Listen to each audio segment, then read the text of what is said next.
rukiko habaye ibintu byinshi tutari twiteze ubwo Nshuti Divine yari yagiye kuburanishwa we na Fatakumavuta. Ni ibintu byinshi byagiye biba rero hano ku rukiko bitangaje cyane, kimwe n'imyanzuro yagiye iva hano ku rukiko. Ndaje byose mbikunyuriremo nkubwire imva n'imvano y'ibi byaha byabo ndetse n'icyo amategeko ateganya.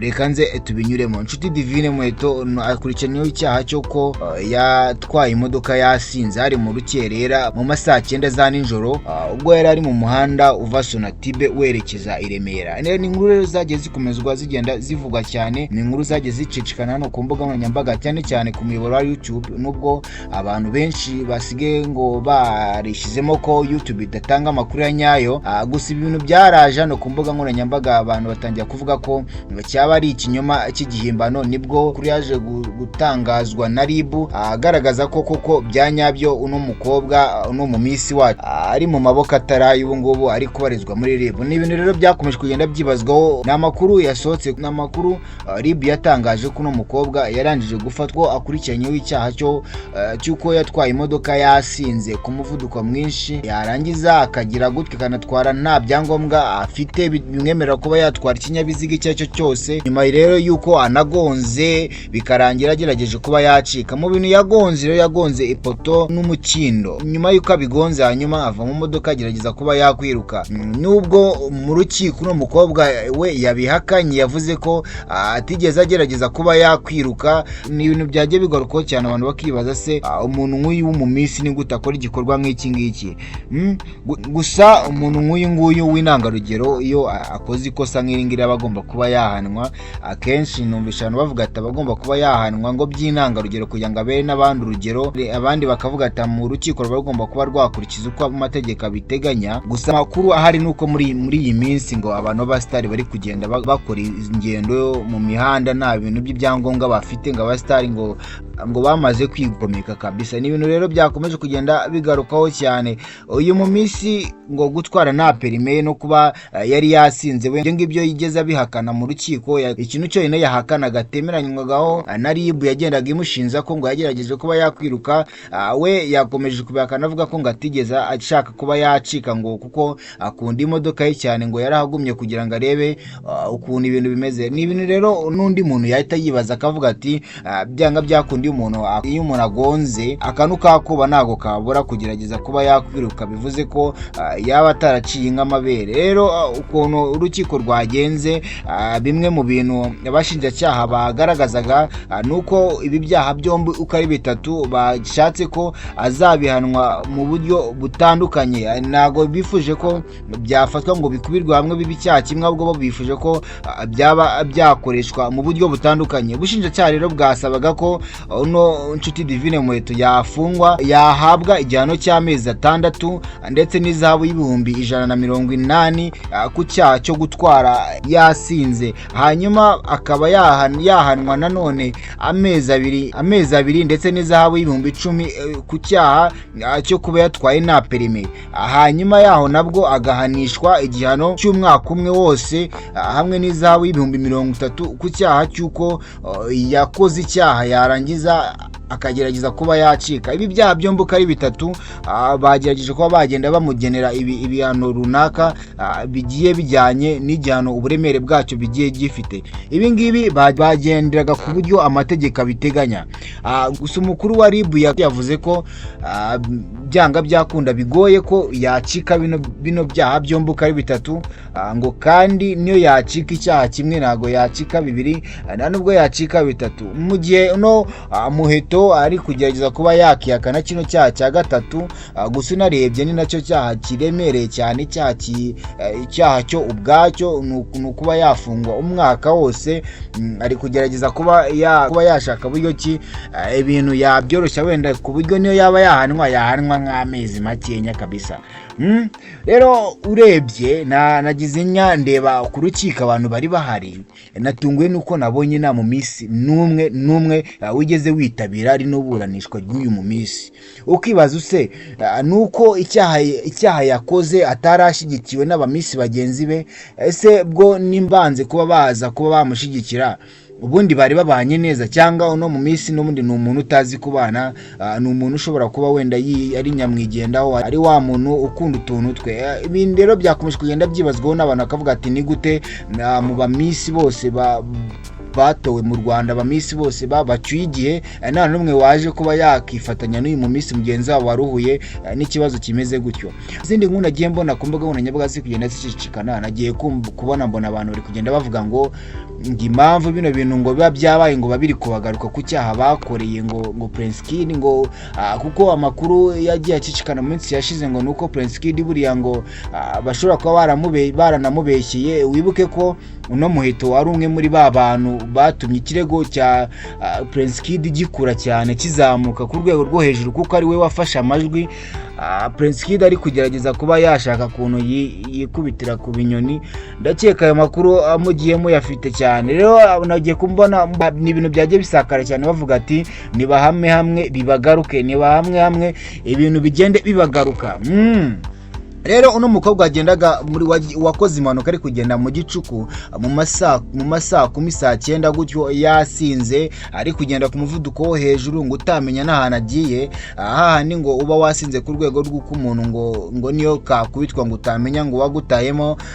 Ni makuru abakomeje kugenda avugwa cyane. Rero ino modoka iri kugonga ni imodoka yagonze hano mu nce za Sonatibe yerekeza mu nce z'Iremera cyangwa Kimironko, ariko makuru hari nuko ino nshuti Divine Muheto nagataha muri izo nce. Ino nshuti Divine Muheto ataha mu nce za Kimihurura. Bivuze ko muri icyo gicuku cyose yatahaga ntabwo yari agiye iwe nk'umuntu wasinze wari utashye mu ayo masaa 9 avuye ngo gusangira n'ikigabo. Amakuru nikurira ahantu ngo kiki diaspora ukuntu nuko ngo ataratashiwe, ahubwo yaratashye he uno mukobwa w'umunyarwandakazi, uno mukobwa watowe nk'umukobwa ngo ufite umuco ngo ufite n'ubwiza ni vibe. Ngo umukobwa ufite ubwiza ngo umuco ngo n'ibiki byose wari utashye icyo gicuku ngo bikarangira atanatashiwe, kuko yaba atatashye, yaba ari gutahiwe yagombaga kuba yagonga ari kugana mu nce za Kimihurura. Ariko uko bigaragara n'uburyo impanuka yakozwe imeze, yagaragaraga nk'umuntu uri kujya mu nce z'Iremera na Kimironko gutyo. Ni bimwe rero mu bimenyetso abashinjacyaha bari kwifashisha bari kugenda bamubwira ati se kuki imodoka bigaragara ko utari uri gutaha byibuza, ahubwo wari uri kuba wakigira mu zince wari uri kujya wakigera mu nce zitandukanye naho utaha. Ati bishobore kuba bivuga ko ahubwo we wari ugiye nko guhindura akabari. Murabiza abasinzi hari ukuntu icupa ryaryoshye bagira gutya bagahindura akabari. Gusa mu birego n'umukobwa yaregwaga yirinze kuba yahakana ko agacupa ko agasoma kabisa, yirinze kuba ibyo ngibyo yabihakana. Wabonaga ko iyo bageraga ku cyaha cyo kuba yasoma gatama aho yajyaga iminwa kabisa, ukabona ko ahubwo ashobora kuba na proud yo kuba yasoma ko gatama. Ariko ibi ni bigaragaza ko ababyeyi b'iyi minsi bafite akazi kenshi gakomeye cyane, bafite akazi kenshi gakomeye. Nagiye kubona mbona rero no mu minsi wo muri South Africa nawe ibyo byabaye ibindi bindi ngo bagiye kuba ngo bagiye kumwambura ubwenegihugu bw'ubunya South Africa. Ese abamisi bafite ikihe kibazo? Abamisi b'iyi minsi bafite ikihe kibazo kabisa, kuko ibintu byabo ntago bisobanutse. Ni mu gihe nabonye n'abandi bantu kugenda bavuga ati Miss Rwanda ifite kongera kugaruka. Gusa mbere yuko dukomeza kuri nkuru yuko Miss Rwanda ishobora kuba yakongera ikagaruka, ko bigiye kuba byavugwaho cyane bikaba byagarukwaho, reka mbibwire no nkuru y'uyu minsi wo muri South Africa ngo yagize atya ngo we na mama we. Inkuru ivuga ko uno mu minsi bita Adima wa South Africa no minsi umaze iminsi akora udutendo cyane, ari kuvugaho cyane mu mbuga nkoranyambaga bitewe n'ubwiza bwe, bitewe n'ibindi bintu byinshi cyane yagenda akora nyuma yuko atsindiye kuba mu minsi wa South Africa. Rero amwe mu makuru ngo yagiye aturuka hasi, ari kugenda avuga ukuri kose ngo nuko no mu minsi akurikiranwe we na mama we kuba barakoze ibyangombwa by'ibihimbano kugira ngo babeshye ko uno mukobwa ari umunya South Africa. Ngo uno mama we mu minsi bita Adima ngo yaturutse muri Mozambique. Hanyuma ubwo yandikishaga uno mwana muri leta, hanyuma rero ubwo uno mubyeyi yagerageza kuba yakandikisha umwana we muri kino gihugu, byari mu mwaka wa 2001, mu nyandiko yakoresheje n'ibyo papuro yakoresheje yandikisha uno mwana ngo byari bihimbano kuko ntabwo ari umunya South Africa kuko bose baturukaga muri Mozambique, n'umwana ashobora kuba ngo yari yavukiye muri Mozambique. Rero ni inkuru zakomeje kugenda zicicikana hano ku mbuga nkoranyambaga, bivuze ko muri South Africa naho batameze neza rwose. Ikibazo cy'ubumisi kibamereye nabi, umumisi wabo bashaka kuba bakambura ngo ubwene gihugu bakanamwirukana mu gihugu cyabo, ngo ni ibintu bikomeje kugenda rero bicicikana. Kandi ubwo birumvikana n'ikamba bari mwambura, ureke hano mu Rwanda ho kuba bakambura uyu nguyu ikamba bigoye cyane, bitewe nuko uburyo nyuma yuko afite ikamba ry'ubumisi Miss Rwanda isivaho, bivuze ngo uyu nguyu kuba yarekura rino kamba bizaba ari n'ibintu bigoranye cyane kabisa, ntago azapfa kurirekura gutyo pira mupango. Impamvu rero kino kirego cya Miss aricyo cyakomeje kuba cyagarukaho cyane mu binyamakuru, ndetse n'urebye n'abanyamakuru bose bari baje hano ku rukiko, bagiye bagaruka cyane kuri ino nkuru y'uyu Nshuti Divine Muheto, babirengagiza yafata ku mavuta, kubera ko iyo yafata ku mavuta, kubera ko urukiko rwe rwagize gutya rugiye gutangira, we n'umwavoka we batanze ko bavuze ko batiteguye neza, kuko batigeze babasha kuba babona urubanza ngo badwitegure neza, ngo akaba ari ibintu byabatunguye. Bikaba byarangiye rero urubanza rwabo rusubitswe, rukaba ruzasubukurwa ku itariki 5 z'ukwezi kwa 11. Rero ni mu gihe rwaye rusubitswe, ubwo hari hakurikiyeho urubanza rw'uyu mukobwa mu Miss wacu. Urwo rubanza rwe rero rwakomeje kugenda ruvugwaho cyane, ni narwo rwakomeze kuba rwakorwa, kuko urundi rwaye rwitezwe byari birangiye rusubitswe.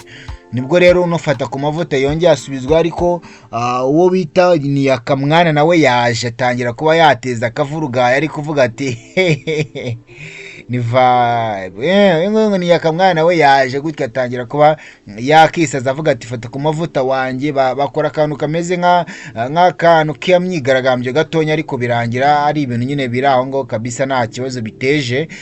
Ni mu gihe kandi inkuru ziba zikomeje kugenda cicicikana, ariko abantu bakomeje kugenda babigaruko cyane, bavuga ati ibyaha biri kugenda bibagaruka, abantu bakoze amabara bakoze, imyaka bafungishije bafungishije umuntu, akagambane kabo, dore n'urwango rwabo rutangiye kuba rwagaragara. Abamisi bose bagoze gutya batererana no mu misi ngo ni Muheto, kuko ngo bivugwa ko n'ubundi atanabana neza na bano bana, ariko abandi bakagenda bavuga ati ngo na mbere yuko atorwa ngo niko kuntu yari ameze. Amakuru hari rero nuko ngino manuka nubwo yabaye ngo ntago bwari ubwa mbere ngo inshuro ya mbere ubwo yakoraga imanuka ngo yagonze inzu yari irimo salon de coiffure, ariko ngo bagerageza buryo ki babyaranja birangira bitasakaye cyane, ariko ku nshuro ya kabiri ho byahise bishakara. Ahangaha rero nibwo ushobora kuba wakibaza ati amategeko nicyo ateganyiriza umuntu nk'uyu nguyu wafatwaga nk'intangarugero ukoze icyaha nk'iki. Rero nibwo abantu bagiye batekereza bakagenda bagaragaza ko uno muntu agomba kuba yafatwa nk'icyitegererezo, kugira ngo n'abandi babifatemo nk'isomo, kuko nk'umuntu nk'uyu nguyu ubukurikiranwa uba ufatwa nk'umuntu wakabaye kuba akora ibintu byiza, afite umuco, agendera ku murongo. Iyo yifashaga kuri icyaha nk'iki gikomeye, abagomba kuba yahanwa, kugira ngo n'abandi bose batazitwaza ngo nuko bafite izina, cyangwa bitwaza ngo nuko ari abasitari, ngo birangire bakoze amakosa nk'aya ngaya, bakora ibyaha nk'ibi ngibi kuko bishingikirije amazina yabo. Ni ibintu rero biba bikomeje kugenda bicicikana hano ku mbuga nkoranyambaga. Iby'urukiko rero rwanzuye n'ibiki byose, ibi ngibi nabyo tuzakomera tubaha amakuru ku gihe kabisa. Mwibutsa ko rero ino YouTube channel yo YouTube ugomba ko wabona amakuru menshi ari trend hano mu Rwanda ndetse no hanze. Wibuze kubikora subscribe niba ushaka kumenya andi makuru ku gihe, kugira ngo nakagira amakuru na make agucika. Mwibutse kureba video iri munsi.